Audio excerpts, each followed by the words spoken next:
교회에서 하는 모든 일은 사랑으로 해야 합니다. 그 사랑은 인간의 사랑이 아닌 죄인된 우리를 조건 없이 받아주신 주님의 사랑입니다. 그 사랑으로 일할 때 우리는 지치지 않고 사명을 감당할 수 있는 것입니다. 그로 인해 공동체가 유익이 되며 하나님의 나라는 확장되는 것입니다. 우리는 3주에 걸쳐 성령 은사의 질서 있는 사용에 대해 다루고 있습니다. 첫 번째 주에는 성령 은사의 바른 이해를 다뤘고, 두 번째 주는 모든 은사의 중심인 사랑의 은사를, 마지막으로 오늘은 성령 은사의 바른 사용에 대해서 다룰 예정입니다. 본문의 구조가 방언과 예언에 대한 비교를 통해 방언과 예언이 무엇인지를 가르친 다음에 고린도 교회의 문제와 그 해결책과 그리고 결론을 지어서 나아가서 조금은 복잡하게 여겨질 수 있습니다. 그래서 오늘은 여러분의 이해를 돕기 위해 본문의 순서대로 하지 않고 방언과 예언을 분리해서 설명하고 고린도 교회 은사 사용의 문제점과 해결책을 제시한 다음에 마지막으로 결론을 내리도록 하겠습니다. 영적으로 혼란한 시대에 중심을 잡고 나아가는 거제 소망교회 성도들이 다 되시길 예수님의 이름으로 소망합니다. 성경에서 말하는 방언은 크게 두 가지입니다. 외국어로 말하는 방언과 영어로 말하는 뜻을 알 수 없는 방언이 있습니다. 사도행전 2장에 성령이 강림하면서 행하였던 방언은 외국어 방언입니다. 사도행전 2장 6절에서 11절을 제가 읽어드리도록 하겠습니다. 이 소리가 나매 큰 무리가 모여 각각 자기의 방언으로 제자들이 말하는 것을 듣고 소동하여 다 놀라 신기하게 여겨 이르되, 보라, 이 말하는 사람들이 다 갈릴리 사람이 아니냐?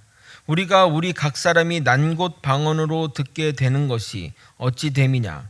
우리는 바데인과 메데인과 엘람인과 또 메소포타미아, 유대와 갑바도기아, 본도와 아시아, 부르길라와 밤빌리아, 애국과 및 구레네에 가까운 리비아, 여러 지방에 사는 사람들과 로마로부터 온 나그네 곧 유대인과 유대교에 들어온 사람들과 그레데인과 아라비아인들이라. 우리가 다 우리의 각 언어로 하나님의 큰 일을 말함을 듣는도다 하고, 사도행전에 벌어진 이 상황은 다락에 모인 사람들이 성령이 임하여 그 가운데 기도하였는데 16개국에서 온 사람이 자기의 언어로 들었다는 겁니다.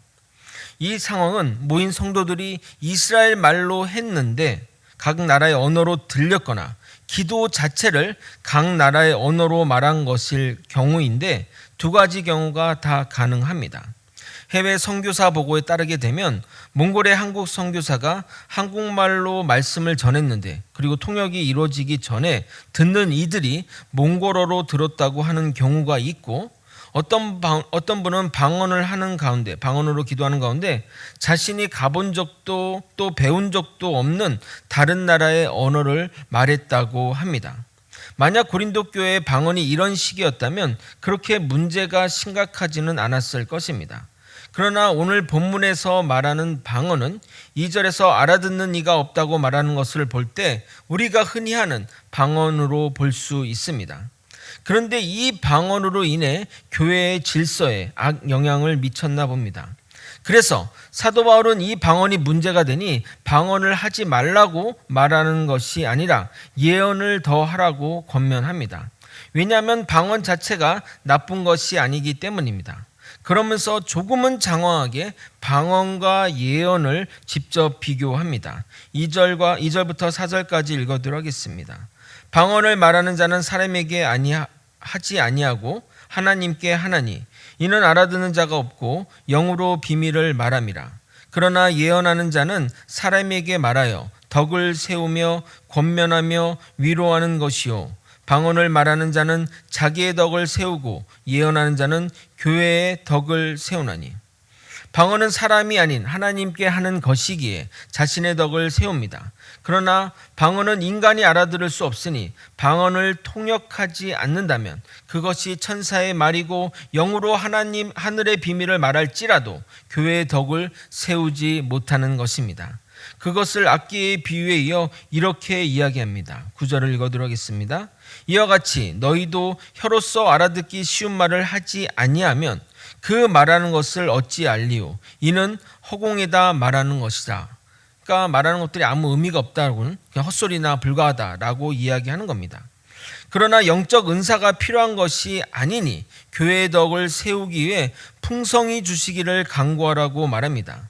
사도 바울의 관심은 오로지 교회의 덕입니다. 12절을 여러분이 한번 읽어보겠습니다. 함께 읽겠습니다. 시작. 그러므로 너희도 영적인 것을 사모하는 자인즉 교회의 덕을 세우기 위하여 그것이 풍성하기를 구하라.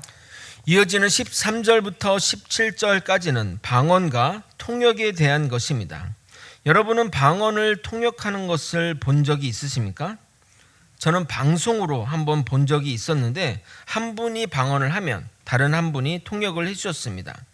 솔직히 그렇게 신뢰가 되지는 않았지만 누가 알겠습니까? 그런데 사도 바울은 방언하는 자가, 그러니까 방언을 자기가 한다면 자기 스스로 통역하기를 힘쓰라고 말합니다. 그 이유는 방언은 내 영이 기도하는 것이고 내 마음과는 상관이 없으므로 열매를 맺지 못하기 때문이라고 말합니다. 표현이 추상적인데 구체적으로 설명드리면 내 영이 기도하는 것이기 때문에 자신의 이해와 깨달음과 인격 변화에 아무런 변화를 미치 못하니 삶의 변화로 연결되지 않는다는 말입니다. 그러나 내가 방언을 하며 그 의미를 깨닫게 된다면 내가 영으로도 기도하고 마음으로도 기도하게 되는 겁니다. 15절을 읽어드리도록 하겠습니다. 그러면 어떻게 할까? 내가 영으로 기도하고 또 마음으로 기도하며 또 내가 영으로 찬송하고 또 마음으로 찬송하리라. 그러면서 사도 바울은 방언에 대해 결론적으로 이렇게 정리합니다. 자신은 방언을 너희보다 더 많이 하나 성도들을 깨우치기 위해 알아들을 수 있는 5마디 말을 전하는 것이 1만 마디의 방언보다 낫다고 말하고 있습니다. 이렇게 길게 사도 바울이 방언에 대해 이야기하는 이유는 고린도 교회에서 이 방언이 문제가 되었기 때문입니다. 방언하는 사람들과 방언하지 못하는 사람들 간의 계급이 나뉘고 방언을 하는 사람들은 자신의 특별함을 뽐내고자 예배 가운데 큰 소리로 기도하거나 무분별하게 방언을 사용함으로 교회의 혼란을 가져왔습니다. 사실 이런 모습은 지금 우리 시대의 모습이기도 합니다. 오순절 교단에서는 방언을 이렇게 분류합니다. 랄랄랄랄라 하는 단음절로 하는 방언을 아기 방언이라고 하고 그 다음 단계의 방언을 언어 방언이라고 하고 사도행전에 나온 그 방언을 외국어 방언이라고 따로 분류하는데 이렇게 방언을 계급적으로 나누다 보니 아기 방언을 하는 분들은 자신의 방언을 창피하는 경향이 있고 반면 언어 방언을 하면 믿음이 훌륭한 결과라 생각해 우쭐대는 경우도 있습니다. 그러나 방언을 가지고 믿음의 잣대로 삼는 것은 결코 성경적이지 않습니다. 이 방언은 기독교에만 있는 것이 아닙니다. 불교나 다른 종교, 심지어 무속 신앙에도 있습니다. 성령의 인도함을 받는 방언이 있듯이 악의 영에 의한 방언도 있는 것입니다. 과거 사역하던 교회에서 새로운 성도분이 방언 기도를 하면 왠지 기분 나쁘게 들렸던 적이 있습니다. 저뿐만 아니라 다른 분도 그렇게 느꼈는데 그분의 과거를 듣고 나서 고개가 끄덕이게 되었습니다. 기독교로 개종하기 전에 점을 보며 무당 비스무리한 것을 했는데 기도할 때 그 당시 하던 방언을 한 것입니다.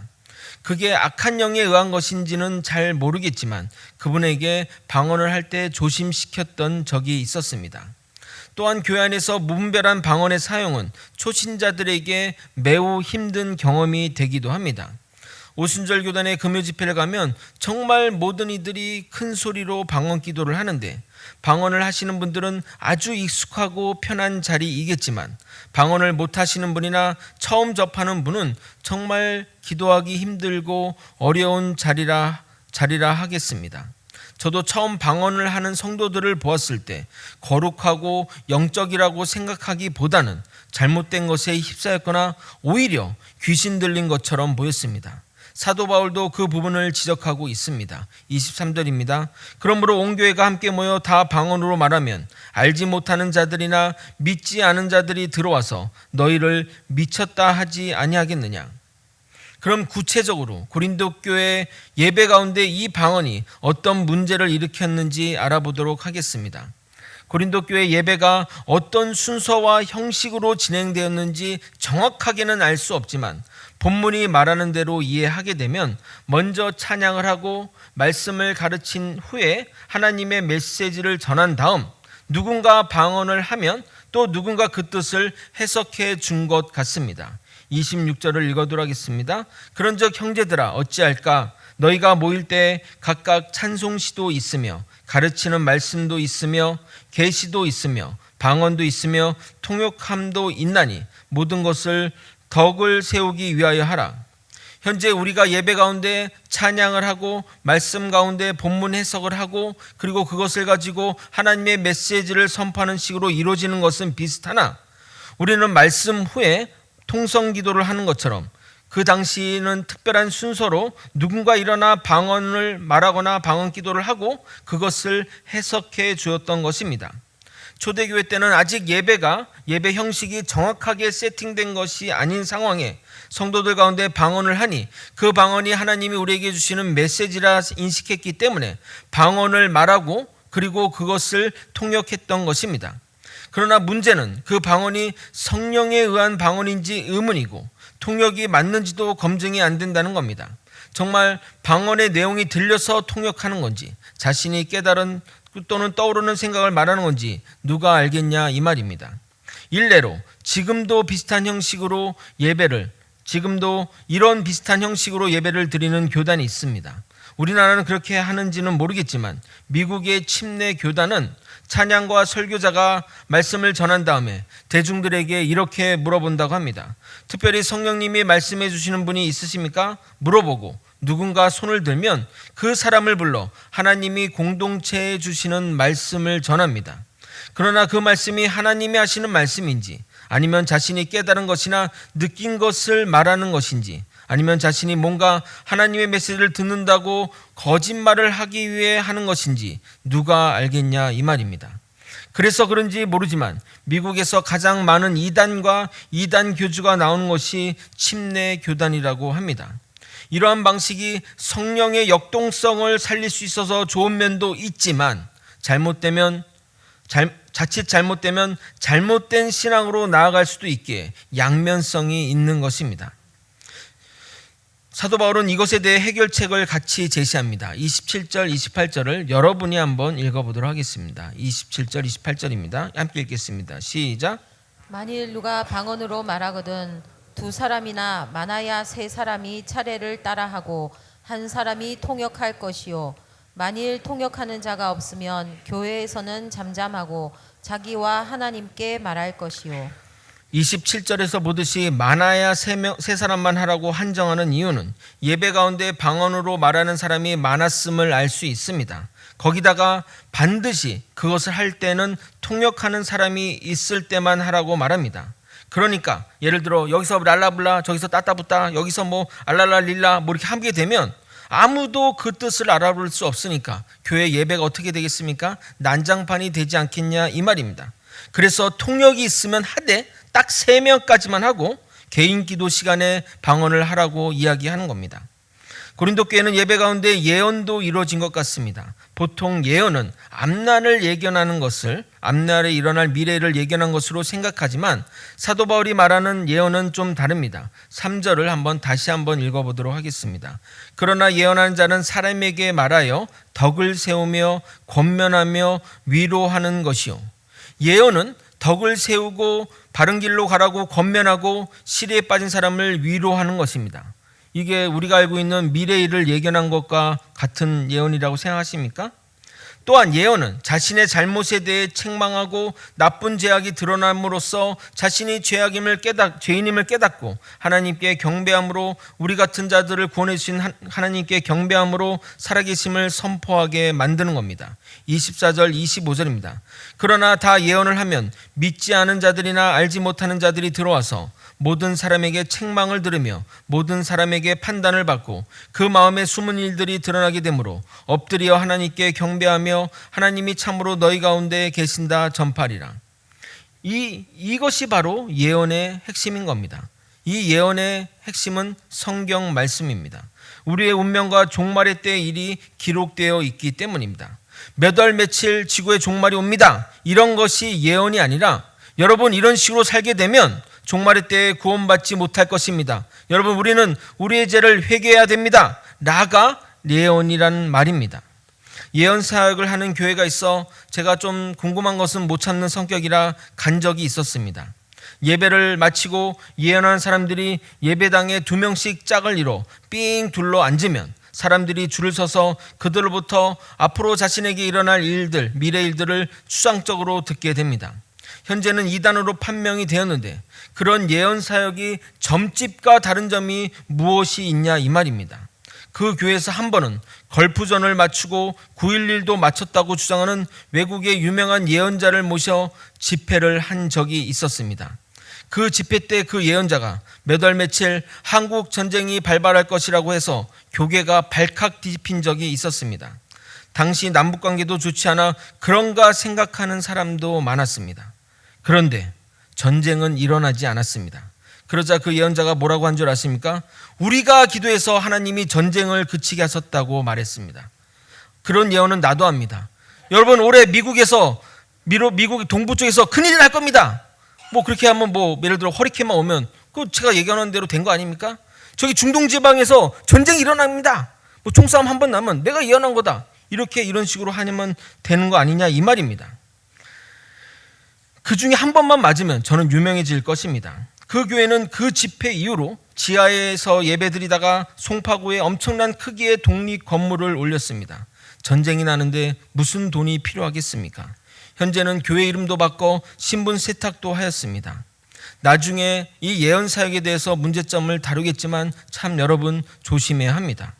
고린도 교회 예언의 말씀이 예배의 순서에 있었던 것 같습니다. 아마도 이렇게 예언이 선포된 것 같습니다.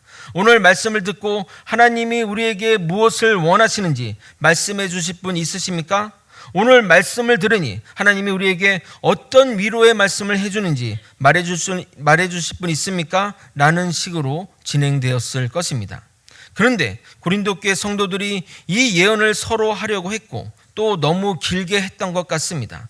그래서 2 또는 3명만 하고 차례를 지키되 할 말이 끝나면 잠잠하라고 말하는 것입니다. 29절부터 31절까지는 여러분이 한번 읽어보도록 하겠습니다. 함께 읽겠습니다. 시작. 예언하는 자는 2이나 3이나 말하고 다른 이들은 분별할 것이요 만일 곁에 앉아 있는 다른 이에게 계시가 있으면 먼저 하던 자는 잠잠할지니라. 모든 사람에게 배우게 하고 모든 사람으로 권면을 받게 하기 위하여 하나씩 예언할 수 있느니라. 이런 방식으로 하게 되면 하나님의 말씀을 받은 사람이 다 예언할 수 있으며 그로 인해 우리가 배우고 권면을 받게 되는 겁니다.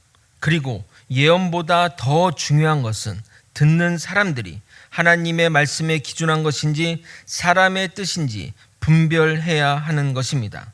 무턱대고 절대 받아들여서는 안 됩니다. 방언은 통역해야 하고 예언은 분별해야 합니다. 이 사실을 잊지 마시길 바랍니다. 또 방언처럼 예언도 함부로 사용하지 말고 교회의 제도권 아래서 행해야 함을 강조합니다. 왜냐하면 자신만이 특별히 하나님의 말씀을 받았다고 생각하게 되면 그때부터 아무데서나 예언하며 교회의 질서를 어지럽히기 때문입니다.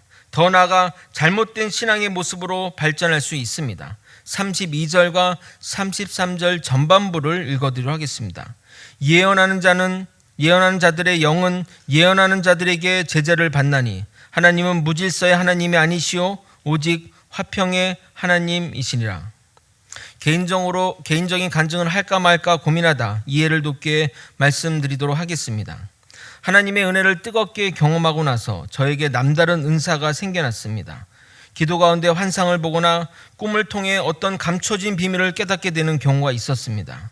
이 은사가 우연한 기회에 교회 성도들에게 알려지게 되었습니다.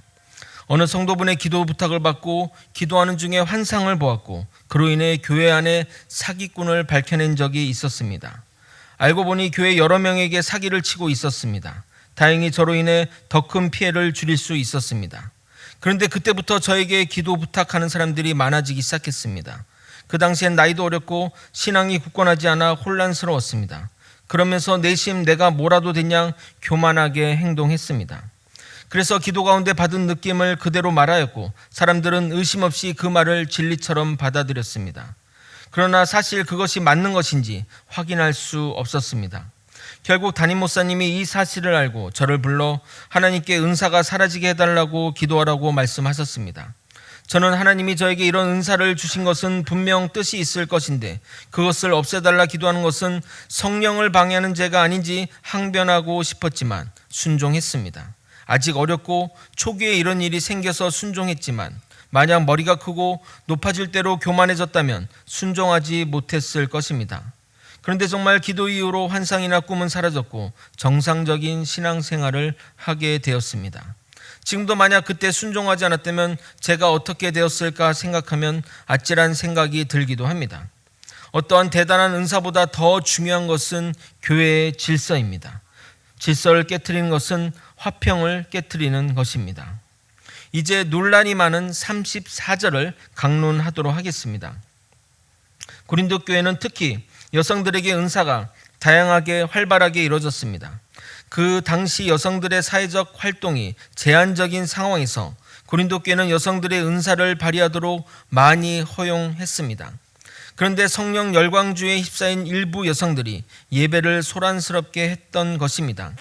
어떤 방식인지는 정확하게 모르나 35절에 비추어 볼 때 말씀한 것 가운데 궁금한 점이 생기면 이 사람 저 사람에게 질문하여 예배를 소란스럽게 했던 것 같습니다.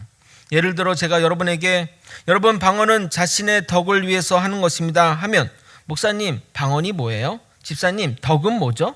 먹는 건가요? 뭐 이런 식으로 질문했던 것입니다.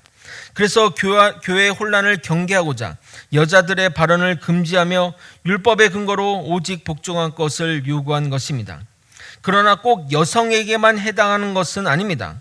방언이나 예언하는 사람들에게도 교회의 덕을 세우는 일에 방해가 되면 잠잠하라고 명령한 것처럼 똑같은 방식으로 교회의 질서를 세우기에 여자들에게 잠잠하라 명령한 것입니다. 33절 후반부에 모든 성도가 교회에서 함과 같이라는 문장이 34절이 아닌 33절에 붙어 있어서 오해가 되는데 실제는 34절과 연결되는 문장이 맞습니다. 그렇다면 이렇게 읽어야 하는 겁니다. 33절 후반부와 34절을 읽겠습니다. 모든 성도가 교회에서 함과 같이 여자는 교회에서 잠잠하라. 그들에게는 말하는 것을 허락함이 없나니 율법에 이른 것 같이 오직 복종할 것이요. 그래서 여성뿐만 아니라 모든 성도도 예배 가운데 잠잠해야 합니다. 그리고 35절은 배경 없이 들으면 오해하기 쉬운데 설명에 앞서 먼저 본문을 읽도록 하겠습니다. 35절을 여러분이 한번 읽어보겠습니다. 시작. 만일 무엇을 배우려거든 집에서 자기 남편에게 물을지니 여자가 교회에서 말하는 것은 부끄러운 것이라. 이 말을 들으면 여성분들 어떤 마음이 듭니까? 뭔가 부글부글 끓고 남편이 뭐가 잘났다고 나보다 무식한데 뭐 이런 생각들이 들 겁니다. 그 당시 여성에게는 교육의 기회가 전무하다시피 했습니다. 지금같이 무슨 초등학교나 그런 공공교육기관이 있는 것이 아니라 그 당시 교육을 받으려고 하면 그 과외교사 같은 사람들을 불러서 교육을 받을 수 있었던 겁니다. 아프가니스탄의 탈레반은 근본주의 이슬람을 신봉하는 집단인데 근본주의라고 하는 것은 과거 신앙의 모습대로 지금도 믿겠다는 겁니다. 현재 아프가니스탄에서 여성들은 학교에 갈 수 없습니다. 간접적으로나 과거의 여성들의 모습을 예측할 수 있는 겁니다. 그러니까 귀족의 자제나 부유층의 자제를 제외하고 여성들이 정상적인 교육을 받는 것은 불가능했기에 여러모로 기본적인 지식이 부족했던 것입니다. 그런데 고린도교회 여자 성도들이 교회를 다니며 성령도 받고 은사가 넘치니 말씀에 대해 교회에 대해 이것저것 궁금한 것들이 많았던 것 같습니다. 그래서 목회자가 말씀을 전할 때마다 이것저것 물어보았기에 예배에 상당한 지장을 주었던 것입니다. 그런데 여성들이 묻는 것이 사도 바울이 그리스도교의 진리나 말씀의 해석이나 적용과 같은 교회 직분자와 상의할 문제였다면 목회자와 상의하라고 이야기했겠지만 인간적인 상식으로도 쉽게 알 수 있는 내용이었기에 남편에게 물어보라고 한 것입니다. 그리고 이것을 여성들은 어떠한 상황에서도 잠잠하라 확대 해석해서는 안 됩니다. 왜냐하면 고린도 교회 내부의 특수한 상황에서 벌어진 여성들의 소란 문제이기 때문입니다. 오늘날 이 구절을 문자 그대로 받아들이거나 확대 해석하여 여성들의 교회 활동을 위축시키는 경우가 종종 있습니다. 우리 교단은 이 말씀과 몇 가지 말씀을 근거로 하여 여성에게 목사 안수를 주지 않고 있습니다. 저는 이 부분도 개선되어야 한다고 생각합니다. 남자 목회자가 잘하는 사역이 있듯이 여자 목회자가 잘하는 사역이 있고 말씀을 잘 전하는 여성 목회자가 많은데 목사 안수를 안 주니 총신에서 공부는 하되 다른 교단 가서 안수를 받거나 교회는 합동교단에서 자랐는데 다른 신학교로 진학하는 여성 목회자가 정말 많습니다. 그런데 저는 여성 안수도 곧 해결되리라 생각합니다. 왜냐하면 올해 신학대학원이 처음으로 미달이 되었는데 이 미달이 지속되면 결국 여성에게 문호를 열 수밖에 없기 때문입니다. 그러므로 밀려서 하는 것보다 선제적으로 여성의 안수를 시행하는 것이 낫다고 개인적으로 생각합니다. 마지막으로 고린도 교회 은사자 모두에게 해당하는 문제입니다. 고린도 교회 미성숙한 성도들은 자신들이 받은 풍성한 은사와 말씀을 자신들만 하나님이 특별히 사랑해서 받은 것으로 생각해서 영적으로 교만해졌습니다. 그래서 사도 바울은 강력한 말로 하나님의 말씀의 근원과 대상에 대해 거론하며 착각에서 벗어나기를 촉구하고 있습니다. 36절 37절을 읽어도록 하겠습니다. 하나님의 말씀이 너희로부터 난 것이냐 또는 너희에게만 임한 것이냐 만일 누구든지 자기를 선지자나 혹은 신령한 자로 생각하거든 내가 너희에게 편지하는 이 글이 주의 명령인 줄 알라. 너희들 스스로 예언자라고 특별하게 생각하고 성령의 특별한 은사를 받은 사람이라고 생각한다면 이 편지글 또한 하나님이 너에게 주는 특별한 메시지라 생각하라는 겁니다. 그러면서 결론을 내립니다. 너무나 심플하며 정확한 결론입니다. 예언도 열심히 하고 방언도 열심히 하되 적당히 품위 있게 질서 있게 하라는 겁니다. 사역에 열심을 내는 것은 좋으나 모든 것이 지나치면 좋은 것도 좋지 않기에 적당히 하고 교회의 질서와 덕을 생각하며 행동해야 한다는 것입니다.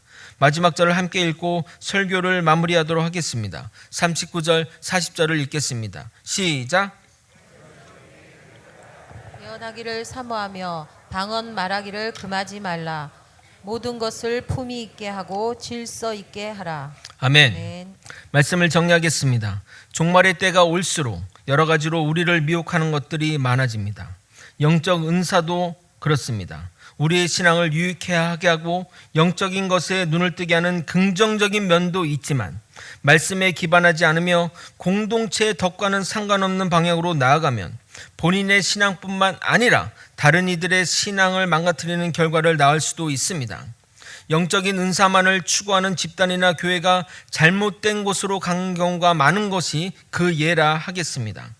하나님이 우리에게 은사를 주신 것은 없는 자들을 보듬어 안고 다른 은사자들과 조화를 이뤄 교회의 덕을 세우라고 주신 것입니다. 남들과 다르다는 것, 남들이 없는 것을 가진다는 것은 축복이고 은혜인데 인간은 그것을 가지고 교만의 자리로 나아가는 못된 죄성이 있습니다.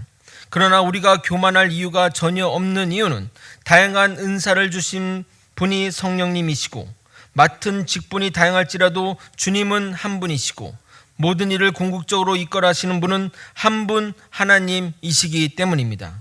우리는 그분의 쓸만한 도구일 뿐입니다. 정말 아무것도 아닌 존재들입니다.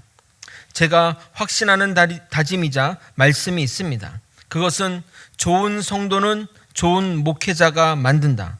그리고 좋은 목회자는 좋은 성도가 만든다입니다. 우리 서로 좋은 목회자, 좋은 성도가 되어 좋은 거제 소망교회를 만들기를 예수님의 이름으로 소망합니다. 주 안에 우리는 하나님을 명심하며 주님이 주신 은사로 사명을 붙들고 주님의 교회를 위해 서로 사랑하며 살아가는 저와 여러분이 되시길 예수님의 이름으로 기도합니다. 다 함께 찬양하시겠습니다. 오늘 찬양은 우리의 결단과 다짐이 되었으면 좋겠습니다. 가사 하나하나의 마음을 담아 찬양하시겠습니다.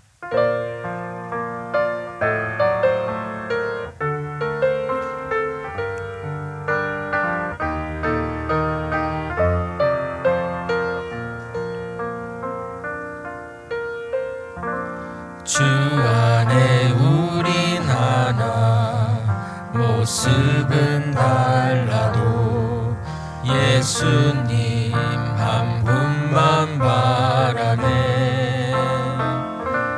사랑과 선행으로 서로를 격려해 따스함으로 보듬어가리. 주님 우리 안에 함께 하시니 형제 자매의 기쁨과 슬픔 느끼네. 내 안에 있는 주님 모습 보네. 그분 기뻐하시네.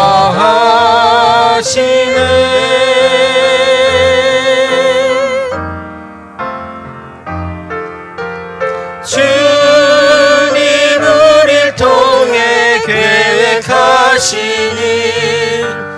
부족한 입술로 찬양하게 하시니. 주님 우릴 통해 계획하시니 너를 통해 하시니. 다시 한번 처음부터 찬양하도록 하겠습니다. 주 안에 우린 하나. 주 안에 우린 하나 모습은 달라도 예수님 한 분만 바라네. 사랑과 선행으로 서로를 격려해 따스함으로 보듬어가리.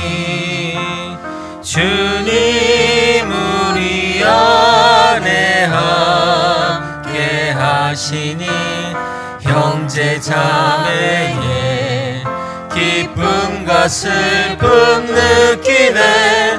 내 안에 있는 주님 모습 보네. 그분 기뻐하시네.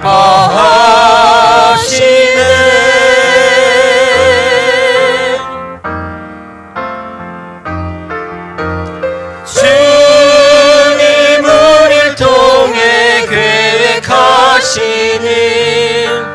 부족한 입술로 찬양하게 하시니.